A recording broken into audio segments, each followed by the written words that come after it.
ल ल त्यो अलाउ भइसक्यो कसमा झल्के इज ब्याक भन्ने भयो भयो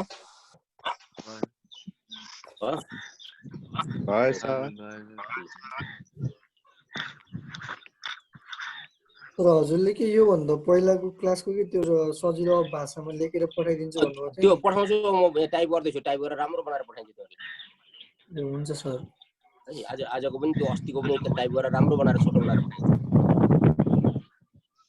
है हुन्छ सर त्यो सबै तिमीहरूले छोटो बनाएर पठाइदिन्छु सर अनि आजको रेकर्डिङ पनि भाइबलको ग्रुपमा हालिदिनु है आजको रेकर्डिङ मैले अलाउ गरिसकेँ ग्रुपमा हालिदिनु है ल ल ल ल अब के हामी सुरु गर्छौँ सुरु गरौँ सर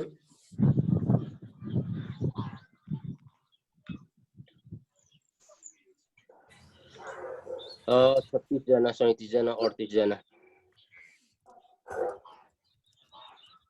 2 मिनट गरौँ ल सर 2 मिनट गरौँ होला जम्मा 36 जना रहेछ 36 जना हुन्छ हामी कति जना हो सर होला 100 जना जति त हामी डीको मात्रै हैन र ए डीको मात्रै हो यो डीको मात्रै होला नि खै थाहा छैन good morning sir good morning 46 होला ए विवेक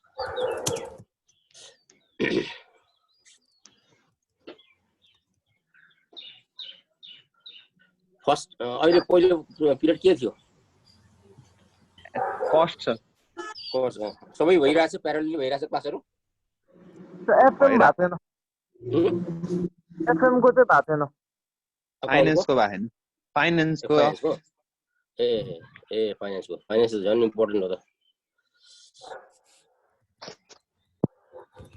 फाइनान्स झन् धेरै इम्पोर्टेन्ट हो त सर हाम्रो जाँच सर्ने सम्भावना त छ है सर होइन डिसेम्बरको त अब के हुन्छ अब यो धेरै सर्यो भने त जस्तो 1 महिना मात्रै यो सर्यो भनेदेखि चाहिँ त्यसलाई इम्प्याक्ट गर्दैन है अब 1 महिना भन्दा बढी हो भने चाहिँ इम्प्याक्ट गर्छ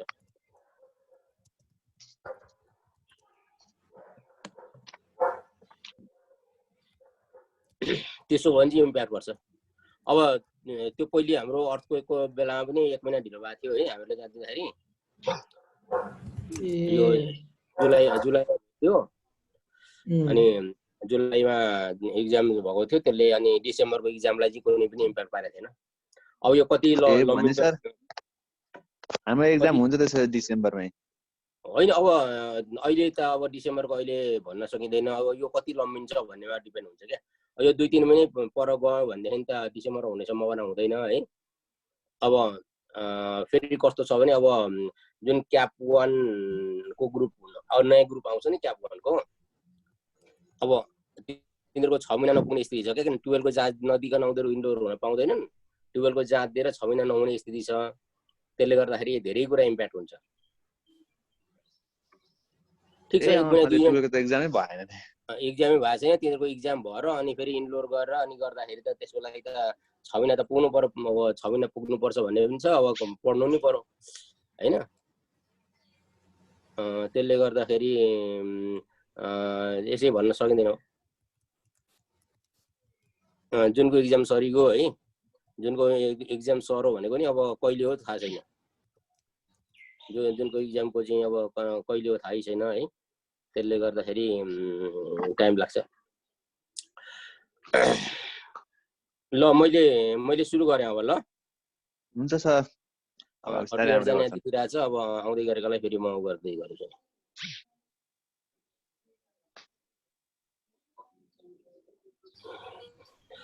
नोट पठाइदिनु भन्नुभएको त पठाइदिनु भएन नि नोट पठाइन्छु म यहाँ बनाउँदैछु तिमीहरु राम्रो बनाएर पठाइन्छु म टाइप गरेर राम्रो तिमीहरुले बुझ्ने गरी त्यो अस्तिको पनि है राम्रो गरेर बनाइन्छु त्यो पछिसम्म काम लाग्ने गरी थ्यांक यू सर पछिसम्म काम लाग्ने गरी पठाइन्छु अहिले तिमीहरुले चाहिँ बुझ्ने मात्रै प्रयास गर अहिले धेरै पढ्ने भन्दा पनि अहिले बुझ्ने मात्रै प्रयास गर है मैले त्यही हिसाबले गरिरहेको छु धेरै लको प्रोभिजनहरु भोक्नु हुँदैन भोकेपछि गाह्रो हुन्छ एकदम मैले जेलाई बढी फोकस गर्छु त्यसलाई ध्यान दिएर चाहिँ पढ्ने है हुन्छ सर मैले अब सुरु सुरु गरेँ ल। हुन्छ सर। आज हामी 43 देखि 51 सम्म सक्छौं है। 51 सम्म मेरो टार्गेट छ आजको लागि। 42 अस्ति हामीले पढेको 37 देखि 41 सम्मका प्रोभिजन भनेको चाहिँ डिभेन्चर ट्रस्टीसँग रिलेटेड छन्। त्यसमा तिमीहरूले सबै कुराहरू बुझाएको छ, राम्रोसँग बुझ्नुपर्छ। अनि 42 भनेको चाहिँ सेयरको अथवा डिभेन्चरको सेल र प्लेससँग रिलेटेड छ है। अब हामीले यहाँ पहिलो कुरा के बुझ्यौँ भन्दाखेरि चाहिँ यो चाहिँ कम्पनी ऐन एमओए र एओए ले रेस्ट्रिक्सन गरेको अवस्थामा बाहेक कम्पनीको सेयर चाहिँ अरू मुभेबल प्रपर्टी सरह सेयर र डिभेन्चरको बिक्री गर्न पाइन्छ भन्ने एउटा फन्डामेन्टल कुरा जुन हामीले सुरुमा बुझेको थियौँ, यो कुरा हाम्रो 42 ले क्लियरली बोलिदिएको छ है। भनेको अर्थ subject to the provision of this act MOA and AOA the share and debenture of a company may be sold or pledge as other movable goods भनेर हामीले बुझ्यौँ है। अब त्यो एमओए र एओले रेस्ट्रिक्सन लाउने कुरा त छैछ। अब एक्टले के कुरा रेस्ट्रिक्सन लगाएको छ भन्दाखेरि त्यो चाहिँ सबसेक्सन 2 मा क्लियरली बोलिदिएको छ। त्यो रेस्ट्रिक्सन भनेको चाहिँ यो सबै खालको पब्लिक लिमिटेड कम्पनी र अरूबाट लोन लिएको प्राइभेट लिमिटेड कम्पनी, यो शब्द कहिले पनि बिर्सिनु हुँदैन है। अरूबाट लोन लिएको प्राइभेट लिमिटेड कम्पनी र पब्लिक लिमिटेड कम्पनीको हकमा यो एप्लाई हुन्छ। कहिलेकाहीँ चाहिँ तिमीलाई के दिन्छ भन्दाखेरि ब्यालेन्स सिट दिन्छ है। केस बनाउँदाखेरि एउटा ब्यालेन्स सिट दिन्छ, त्यहाँ चाहिँ अनि सेयर यति भन्छ, डिभेन्चर यति भन्छ, लोन फ्रम ब्याङ्क यति भन्छ है। अब उसले चाहिँ त्यहाँको चाहिँ सेयर होल्डरले चाहिँ सेयर ट्रान्सफर गर्न खोज्यो, फर्स्ट एनुअल जेनरल मिटिङ भएको छैन, के हुन्छ भनेर सोध्छ क्या। त्यसबाट हामीले के बुझ्नु पर्यो, त्यो कम्पनीले त अरूबाट लोन लिएको छ, अरू प्राइभेट लिमिटेड कम्पनी हो, अरूबाट लोन लिएको छ भनेपछि अब त्यसले के गर्न पाएन, त्यसको सेयरलाई फर्स्ट एनुअल जेनरल मिटिङ नभएसम्म र कमेन्समेन्ट सर्टिफिकेट लिनुपर्ने हो भने पब्लिक लिमिटेड कम्पनीको केसमा चाहिँ कमेन्समेन्ट सर्टिफिकेट नलिकन चाहिँ के गर्न पाउँदैन, त्यसलाई चाहिँ सेल गर्न पनि पाउँदैन, प्लेस गर्न पनि पाउँदैन। यो चाहिँ हाम्रो एक्टले अथवा लले रेस्ट्रिक्सन लगाएको कुरा भयो है। यो बाहेक अरू कुरा चाहिँ के गर्न सक्छ, एमओए र एओएले पनि रेस्ट्रिक्सन लाउन सक्छ भन्ने कुरा नबिर्सिने। यो 42 को 2 अत्यन्तै इम्पोर्टेन्ट छ। अनि 42 को 3 र 4 को कुरा नि अस्ति मैले गरेको थिएँ। यो भनेको चाहिँ के हो भने अब सेयर प्लेस गर्नु पर्यो। यो सेलको कुरा हामी 3 मा जान्छौँ है। 42 मा को 3 र 4 भने चाहिँ के बुझ्यो तिमीहरूले भन्दाखेरि सेयर अथवा डिभेन्चर प्लेस गर्ने प्रक्रिया। प्लेस भन्ने चाहिँ हामीले के बुझाएको थियौँ, धितोमा राख्ने प्रक्रिया है। भनेको अर्थ तिमीले यसलाई कसरी बुझ भन्दाखेरि हामीले कुनै कम्पनीको सेयर धितोमा राखेर अर्को कुनै कम्पनीबाट अथवा ब्याङ्कबाट लोन लिन्छौँ भने सामान्यतः प्लेज गर्ने भनेको अर्थ लोन लिने प्रयोजनको लागि प्लेज हुन्छ है त। अब त्यो प्लेज गर्ने प्रक्रिया के हो भनेर चाहिँ 3 र 4 ले भनेको छ। यो कुरा अस्ति मैले तिमीहरूलाई भनिसकेको छु। अब यसमा चाहिँ के गर्नुपर्छ रे भन्दाखेरि अब यहाँ म अलिकति तिमीहरूलाई हाइलाइट गर्छु। के गर्नुपर्छ रे भन्दाखेरि प्लेजीले एप्लाई गर्नुपर्छ रे। हेर है, यहाँ प्लेजीले एप्लाई गर्नुपर्छ हो। प्लेजी भनेको अर्थ जसले त्यो सेयर एन्ड डिभेन्चरको प्लेजलाई एक्सेप्ट गर्छ त्यसलाई हामीले प्लेजी भन्यौँ। प्लेजीले के गर्नुपर्छ भनेको अर्थ धितो लिने व्यक्ति भन्ने बुझौँ है। जसले धितो लिन्छ त्यो व्यक्तिले चाहिँ के गर्नुपर्छ, एप्लाई गर्नुपर्छ भन्यो। एप्लाई गर्नुपर्छ के हो, प्रेस्क्राइब्ड फर्मेटमा भन्यो है, प्रेस्क्राइब्ड फर्मेटमा भन्यो।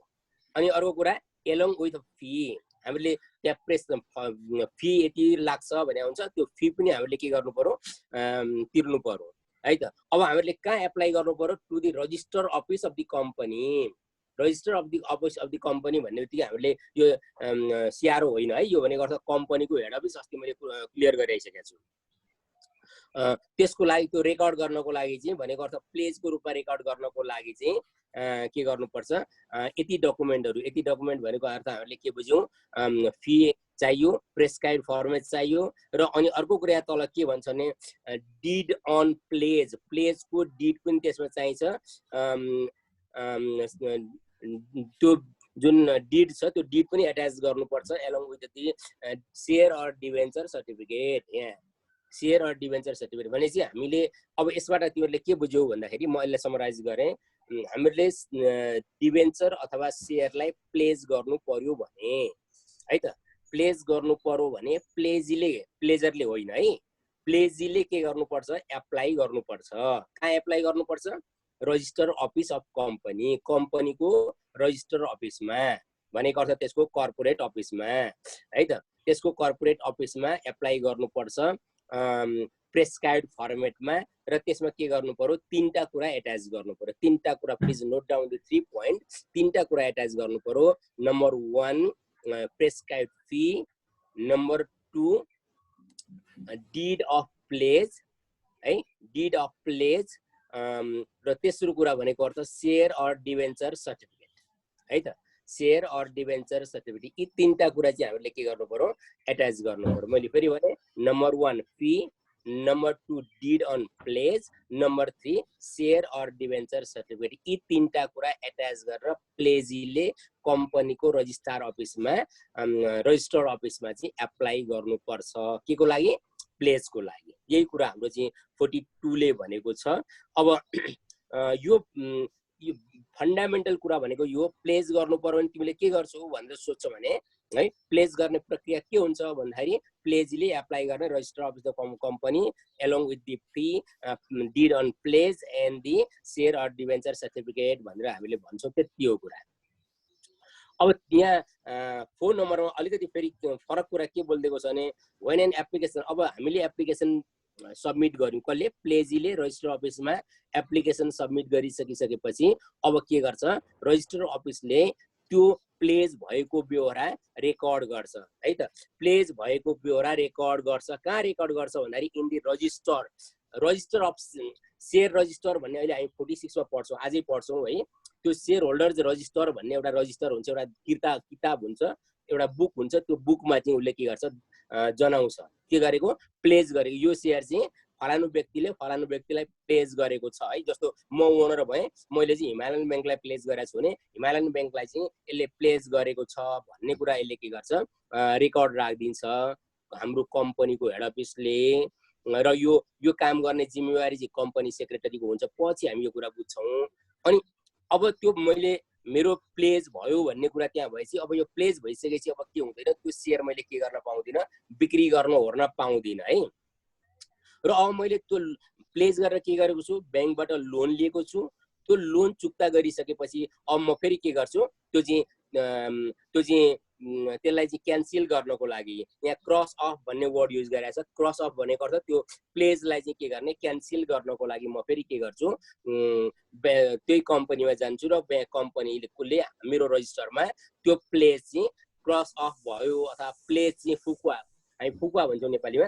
प्लेज चाहिँ रिलिज अब रिलिज भन्ने शब्द युज गरे पनि हुन्छ त्यो प्लेज चाहिँ के भयो रिलिज भयो भनेर उसले रेकर्ड गरिदिन्छ है त त्यसकारण यो 3 र 4 भनेको चाहिँ प्लेज गर्ने प्रक्रिया हो भन्ने बुझ्ने यति मात्रै बुझ्ने प्लेज गर्ने प्रक्रिया के हो भन्दाखेरि मैले फेरि यसलाई समराइज गरेँ प्लेजीले कम्पनीको रजिस्ट्रार अफिसमा एप्लाई गर्ने along with the prescribed fee deed on pledge and share or debenture certificate यो एप्लाई गरिसकिसकेपछि कम्पनीले के गरिदिन्छ कम्पनीले हाम्रो शेयर रजिस्टरमा त्यो कुरा जनाइदिन्छ रेकर्ड गरिदिन्छ है कम्पनी साल record such information in the share register है त अब त्यसपछि जब त्यसको लोन सेटलमेन्ट हुन्छ अथवा त्यो प्लेजलाई रिलिज गर्नुपर्ने हुन्छ फेरि हामी के गर्नु पर्यो एप्लाई गर्नु पर्यो र एप्लाई गरिसकेपछि उसले के गर्छ रिलिज गरिदिन्छ यति कुरा बुझ्ने 3 र 4 that is the procedure of the pledge of share or debenture तर यो गर्ने कुरा भनेको अर्थ subject to the provision of section 1 and 2 भन्ने कुरा हामीले बिर्सिनु हुँदैन हो ठीक छ ठीक छ सर ल ओके यो एकदम राम्रोसँग यसलाई बुझ्यौं अब हामी अर्को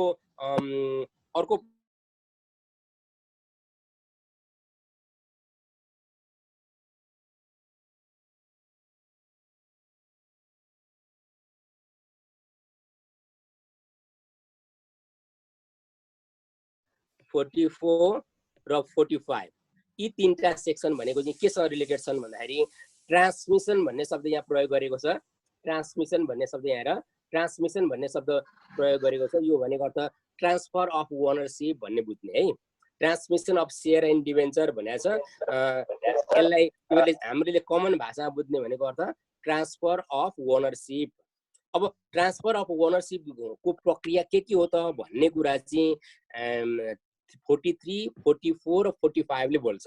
तर यसलाई म एकैचोटि मिलाएर भन्ने प्रयास गर्छु। 43, 44 एन्ड 45 भन्ने गर्छ that they are related with transfer of ownership of share and debenture from one person to another person, है त। एकजना व्यक्तिबाट अर्को जना व्यक्तिमा ओनरशिप ट्रान्सफर गर्ने प्रक्रियाको बारेमा 43, 44 र 45 ले चाहिँ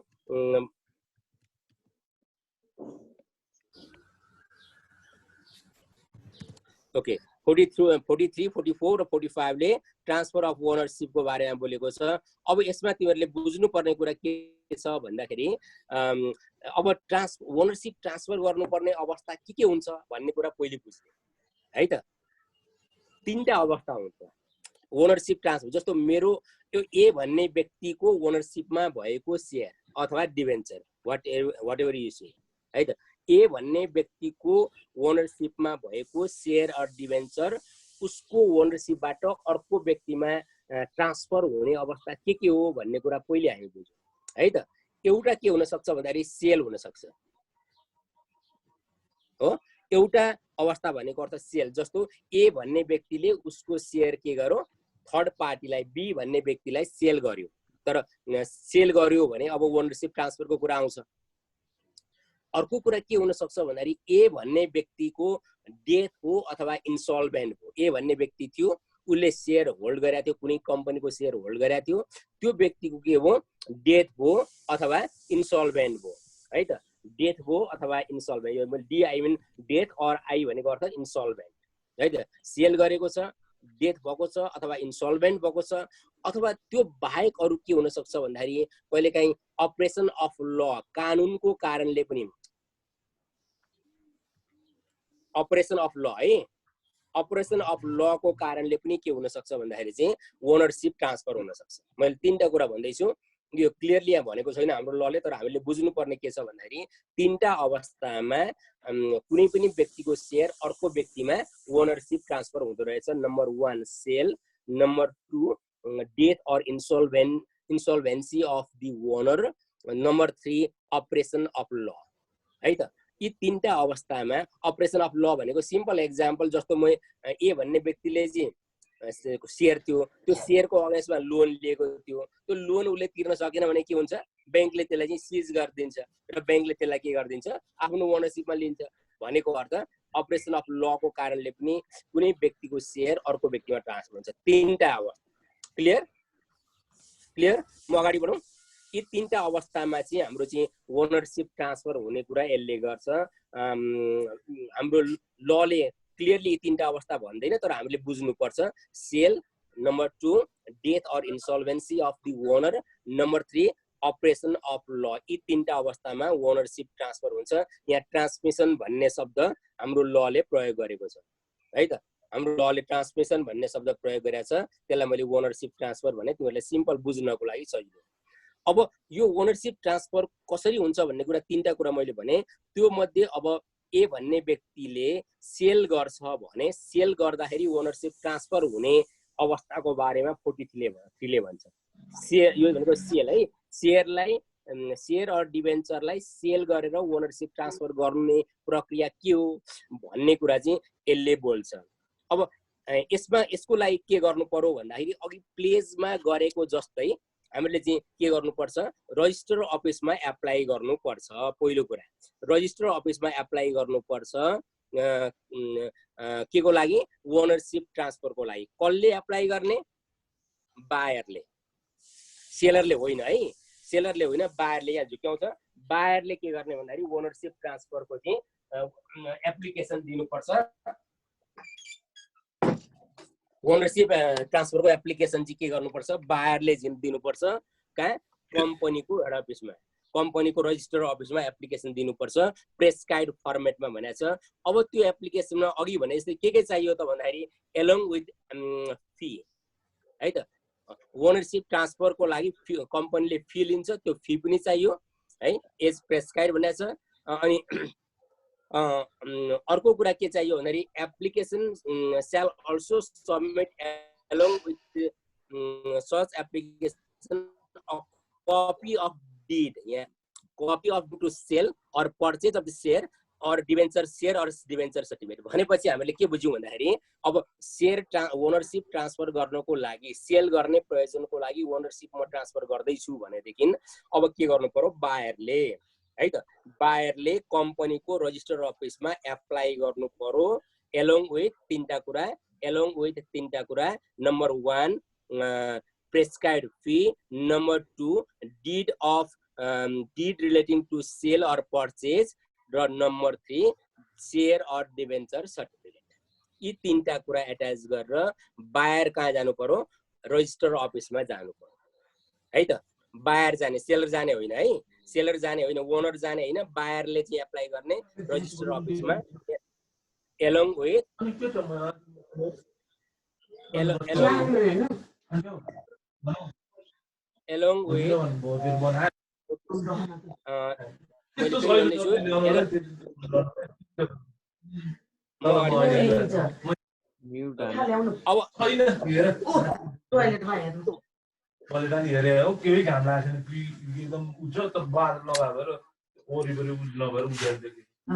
हेलो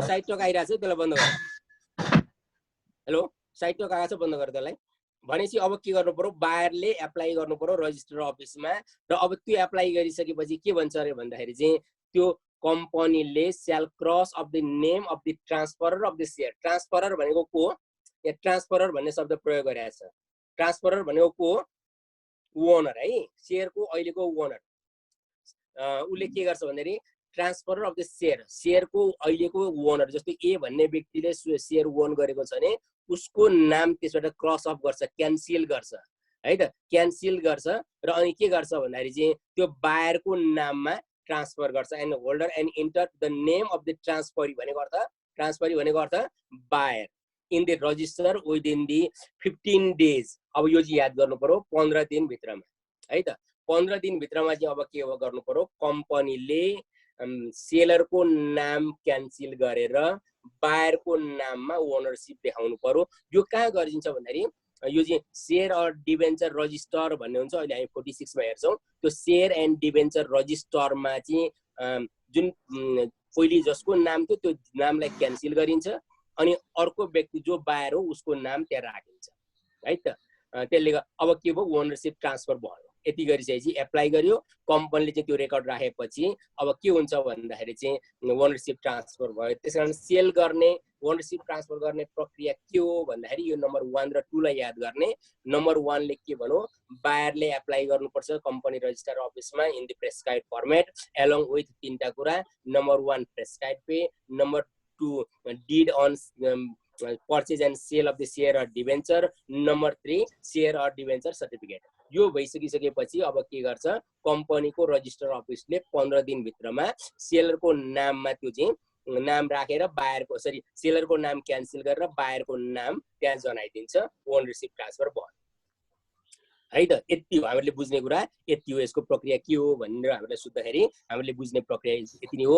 अब तिनले के भन्छ भन्दाखेरि notwithstanding anything contain in section subsection 1 if the prevailing law on security transfer. अब यसले भनेको सिम्पल कुरा हो, यो नभए नि हुन्छ नबुझे नि हुन्छ, यो महत्त्वपूर्ण छैन। अघि हामीले के भन्यो भन्दाखेरि त्यहाँ चाहिँ सेलको चाहिँ डिड बाइङ एन्ड सेलिङको चाहिँ डिड हामीले एट्याच गर्नुपर्छ भनेको छ। तर कहिलेकाहीँ त्यो कुनै प्रिभेलिङ लले त्यो चाहिँ डिड आवश्यक छैन भनेर भन्छ भने त्यो डिड चाहिँ चाहिँदैन भनेको यो सामान्य कुरा हो।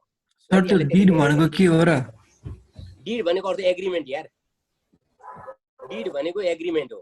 अघि हामीले डिड भन्ने शब्द प्रयोग गर्यौं नि, जस्तो मैले तिमीलाई सेयर सेल गर्ने भनेर चाहिँ तिमी र म बिचमा एउटा चाहिँ डकुमेन्टमा साइन हुन्छ, तिमीले एज अ बायर साइन गर्छौ, मैले सेलर साइन गर्छु, द्याट इज अ डिड। ठुलो कुरा केही पनि होइन है। I agree to sell my share अनि you agree to purchase my share. अब के भयो, तिमी र मैले एउटा डकुमेन्ट हुन्छ, त्यो फर्मेट हुन्छ, त्यसमा साइन गर्यौं, that is called the deed. Share transfer deed हो त्यो भनेको, ओनरसिप ट्रान्सफर डिड हो है त। त्यो डिड नभए नि हुन्छ भन्ने कुरा हो। यो थी त्यति हामीहरूलाई आवश्यक छैन, 1 र 2 अत्यन्तै महत्त्वपूर्ण छ, त्यो कुरा हामीले बुझ्यौं। अब म अगाडि गएँ। अब यो फो पनि हामीलाई त्यति आवश्यक छैन। यो भनेको के हो भने अघि हामीले माथि के भनेका थियौँ भन्दाखेरि बायरले ट्रान्सफर गर्नुपर्छ, बायरले चाहिँ के गर्नुपर्छ, एप्लाई गर्नुपर्छ भनेको थियो। अब यहाँ के भन्छ फोले भन्दाखेरि if a person who transfer any securities makes an application, if a person who transfers any securities makes an application also accompanied by a deed transfer by the share signed by the purchaser to get the transfer of any share or debenture record to the company shall register the name of the share or debenture transferee in the shareholder register or debenture holder register as if the share application was made by the transferee him or herself. अब यो तिमीहरुलाई बुझ्न अलिक गाह्रो छ, यसलाई सजिलो तरिकाले म बुझाउने प्रयास गर्छु। यो भनेको के हो भन्दाखेरि अघि हामीले के बुझेका थियौं भन्दाखेरि बायरले एप्लाई गर्नुपर्छ भन्ने बुझेका थियौं है त। बायरले एप्लाई गर्नुपर्छ, पर्चेजरले, या पर्चेजर भन्ने शब्द प्रयोग गरेको छ है त, पर्चेजरले एप्लाई गर्नुपर्छ भनेर हामीले बुझेका थियौं। तर अब के हो भने त्यो पर्चेजरले बायरले साइन गरेको डकुमेन्ट लिएर है, डकुमेन्ट लिएर चाहिँ सेलर कम्पनीको हेड अफिसमा जान्छ ट्रान्सफर गर्नको लागि भने पनि त्यो चाहिँ ट्रान्सफर गरिदिनु पर्छ भनेको हो है त। त्यसकारण यसले के भन्नु भन्दाखेरि चाहिँ पर्चेजरै बायरले एप्लाई गर्नुपर्छ भन्ने म्यान्डेटरी होइन, बायरले साइन गरिसकेपछि त्यसलाई चाहिँ हामी भ्यालिड मान्छौँ भन्ने कुरा यसले गरेको। यसलाई त्यति धेरै उ गरिरहनु पर्दैन है त। Any confusion? यो फर्ममा एनी कन्फ्युजन? त्यो डिडमा साइन गर्यो भनेको है। यस, डिडमा जस्तो भनेको अर्थ अघि हामीले अघि भनेको के बुझ्यौ भने नि बाबु, जस्तो म सेलर भएँ, तिमी बायर भयो हैन, अब तिमीले चाहिँ के गर्नुपर्छ, एप्लाई गर्नुपर्छ भनेर अघि माथि एक नम्बरले भन्यो नि, तिमीले एप्लाई गर्नुपर्छ along with the fee did did र अर्को शेयर एन्ड डिबेन्चर सर्टिफिकेट, यी तीनटा कुरा एट्याच गरेर तिमीले एप्लाई गर्नुपर्छ भन्यो। अब यसले चाहिँ के भयो भने अब तिमी एप्लाई गर्न तिमी गएको छैनौ, तर तिमीले त्यो डिडमा साइन गरेका छौ भनेदेखि अब तिमीले चाहिँ त्यो एप्लाई गरेछ र भयो, त्यो साइन गरेको चाहिँ डिड लिएर चाहिँ सेलर गयो भने पनि के हुन्छ भन्दाखेरि ट्रान्सफर गरिदिनु पर्छ भन्छ है त। ओके सर है त। अब यो 4 नम्बरले अलिकति त्यो बाहिरै जानुपर्छ भन्ने कुरालाई अलिकति यहाँ अलिकति रिल्याक्सेसन दिन खोजेको छ। अब if any person acquire the title to the share or debenture, यो आवश्यक छैन। Operation of any other prevailing law, अघि मैले 3टा कुरा भनेको थिएँ नि तिमीहरूलाई है त। 3टा कुरा भनेको अर्थ एउटा चाहिँ सेलको अवस्थामा, अर्को चाहिँ डेथ अर इन्सल्भेन्सीको अवस्थामा, अर्को चाहिँ operation of any operation of ल, ड्युटी द अपरेसन अफ लको कारणले पनि के हुन्छ, ओनरसिप ट्रान्सफर हुन्छ भनेर भनेको थिएँ नि। अब त्यही भन्छ यसले, if any person acquires the title of any share or debenture by operation of any other provision content in prevailing law, the provision contained in subsection 1 shall not be deemed to prevent the company from registering such person as shareholder or debenture holder। भनेको अर्थ प्रेभेलिङ ल अनुसार ownership पाउने कुनै व्यक्ति छ भने अब त्यतिखेर चाहिँ त्यो एकले भनेको सबै कुराहरू पुरा गर्नुपर्ने, जस्तो डिड गर्नुपर्ने, त्यो चाहिँ बायरले चाहिँ त्यहाँ ट्रान्सफर गर्नुपर्ने भन्ने कुरा हुँदैन। त्यो चाहिँ सहयोग रूपले ओनरसिप ट्रान्सफर हुन्छ भनेको। यसको बारेमा अहिले हामी 45 मा कुरा गर्छौँ। यसको बारेमा अहिले 45 मा डिटेलमा कुरा छ है, या अहिले छोड्दै बेललाई भनेको अर्थ यसमा हामीले 43 मा के मात्रै बुझ्यौँ भन्दाखेरि सेल गरेर ओनरसिप ट्रान्सफर गर्ने प्रक्रिया के हो भन्ने कुरा हामीले यसमा बुझ्यौँ। त्यति मात्रै बुझ्ने है। सेल गरेर मैले तिमीलाई कुनै शेयर सेल गर्दैछु भने अब मेरो ओनरसिपको शेयर तिम्रो ओनरसिपमा ट्रान्सफर गर्ने प्रक्रिया के हो भन्ने कुरा यसले बोलेको छ 43 ले। त्यति कुरा बुझ्ने। अब 44 ले के भन्छ भन्दाखेरि चाहिँ अब हजुर बाबु, त्यो इन्सल्भेन्टको केसमा त धेरै क्रेडिटर्सहरु हुन सक्छ नि त। तल आउँछ 45 मा आउँछ बाबु। इन्सल्भेन्टको कुरा यहाँ अहिले छैन है। यसमा के मात्रै बुझ भने नि, यसमा के मात्रै बुझ भनेदेखि तिमीले ओके यसमा चाहिँ तिमीले के मात्रै बुझ भने यो चाहिँ सेलको ट्रान्सफर मात्रै हो है त। सेल गरेर चाहिँ ट्रान्सफर गरेको अवस्थामा ओनरसिप ट्रान्सफर गर्ने अवस्था मात्रै हो यो। ओके ओके ओके म अगाडि बढेँ। यो भनेको ओनरसिप ट्रान्सफर थ्रु सेल भन्ने कुरा तिमीहरूले बुझ है। यो 43 भन्ने कुरा अरूको होइन। अब म अगाडि बढेँ 44 भनेको के हो भन्दाखेरि चाहिँ अब त्यो हाम्रो कम्पनीको रजिस्ट्रार अफिसले है त, कम्पनीले चाहिँ शेयर अर डिबेन्चर चाहिँ ओनरसिप ट्रान्सफर गर्न अथवा चाहिँ प्लेज गर्न डिनाई गर्ने अवस्था। रेफ्युजल भन्ने वर्ड यसले युज गरेको छ है। रेफ्युजल भन्ने वर्ड युज गरेको छ, त्यो भनेको अर्थ यो शब्द भनेको अर्थ डिनाई भन्ने अर्थ बुझ्नुपर्छ। Deny to register the share or debenture भनेको अर्थ तिमीले चाहिँ प्लेज गर्न खोज्छौ भने प्लेज गर्न पाउँदैन भनेर ब्याङ्कले यसरी हाम्रो कम्पनीले भनिदिन्छ। मैले सेल गर्न खोज्दैछु, ओनरसिप ट्रान्सफर गर्न खोज्दैछु भन्दैन, तिमीले यो ओनरसिप ट्रान्सफर गर्न पाउँदैनौ भनेर चाहिँ कम्पनीले भन्ने अवस्था। तीनटा अवस्थामा चाहिँ कम्पनीले के गर्छ भन्दाखेरि रेफ्युज गर्छ to transfer or pledge of the share or debenture है त। सेयर प्लेज अर डिभेन्चर गर्न चाहिँ अथवा चाहिँ सेयर अर डिभेन्चर प्लेज गर्न अथवा सेल गर्न चाहिँ रेफ्युज गर्न सक्ने अवस्था तीनटा छन्। यी तीनटा कुरा याद गर्ने, अरू केही विचार गर्नु पर्दैन यसमा। त्यो तीनटा भनेको के हो भन्दाखेरि नम्बर 1 कम्पनीले कल गरेको एमाउन्ट तिरेको छैन भनेको अर्थ हामीले भनेको अर्थ कल चाहिँ इन एरियर छ भने। एकाउन्टिङमा तिमीले कल इन एरियर भन्ने शब्द प्रयोग गरेका छौ। यो कल इन एरियर छ भने if the call on share has not been paid, number 1 हामीले त्यो बुझ्यौं।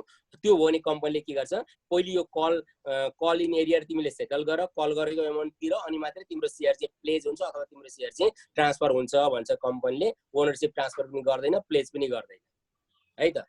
अर्को कुरा के भन्छ भन्दाखेरि if such transmission will be contrary to the article of association of the company or agreement concluded between the shareholder भनेको अर्थ यदि त्यो ओनरसिप ट्रान्सफरको विषय चाहिँ एओए को प्रोभिजनको अगेन्स्टमा छ अथवा शेयर होल्डर बिचमा चाहिँ भएको एग्रिमेन्टको अगेन्स्टमा छ भनेको अर्थ अघि मैले तिमीलाई के भने भन्दाखेरि एओए र एमओए ले के गर्न सक्छ भन्दाखेरि चाहिँ त्यो ट्रान्सफर अथवा त्यो सेल अर ट्रान्सफर अर प्लेजमा केही रेस्ट्रिक्सन लाउन सक्छ।